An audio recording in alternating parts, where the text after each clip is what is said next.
Jira jirtu hordoftoota chaanaalii maatii as taa'etti hundinuu nageenyi badhaadhaa jechaa irra viidiyoo gabaabaa tokko sagantaa isin dhiyaaddeetiin jira na hordofaa jechaa viidiyoon guyyaas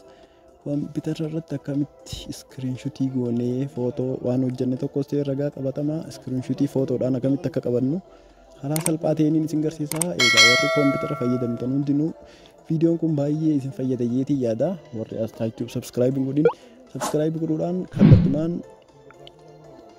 viidiyoolee barnoota yuutuubiitiin wal qabatan yerootti ni argattan jeetii yaada isin fayyada subscribe like share nu godhaa jecha kallattumaan gara viidichaatti seennaa egaa akkanatti minimaayiz goone koompitara keenya iddoo window adda irratti iddoo start jettu jira start irra kilik godhuudhaan waan barbaanne takka amma fakkeenyaaf youtube chaanaalii keenya subscribe namaaf goone isa kana screenshot godhachuu barbaanna taanaan viidicha kana bannee erga kanatti bannee like yoo subscribe namaaf goone booda screenshot ragaa qabatamaa isa kana barbaanna taanaan iddoo started sanarra dhufuudhaan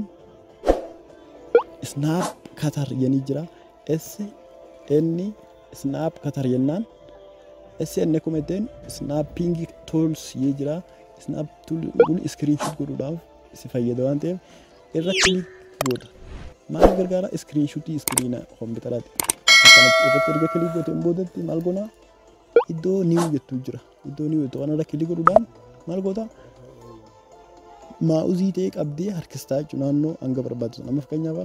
hanga viidicha kanaatiin screenshot godhachuu barbaadu yoo ta'e akkanatti harkifadhee akkanatti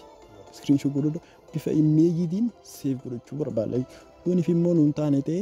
irra deebitee akka barbaadutti save godhachuudhaaf eessa dhuftaa new ettaan ammaas osoo save hin godhin akkanatti qabda akkasitti ganaa irra deemta harkifatta guutuu isaatis ta'e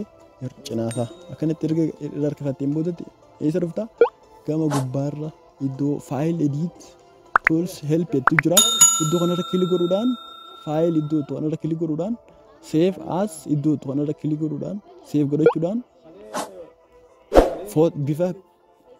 bifa maaliitiin PNG-tiin save ta'a bifa PNG-tiin maqaa barbaadde itti barreessitaa iddoo kanatti maqaa barbaadde barreessitaa fakkeenyaaf jee footoo kana save godhachuun barbaade yoo ta'e save iddoo kanarra dhufaa save godhaa bifa salphaa ta'een diskitooppii irratti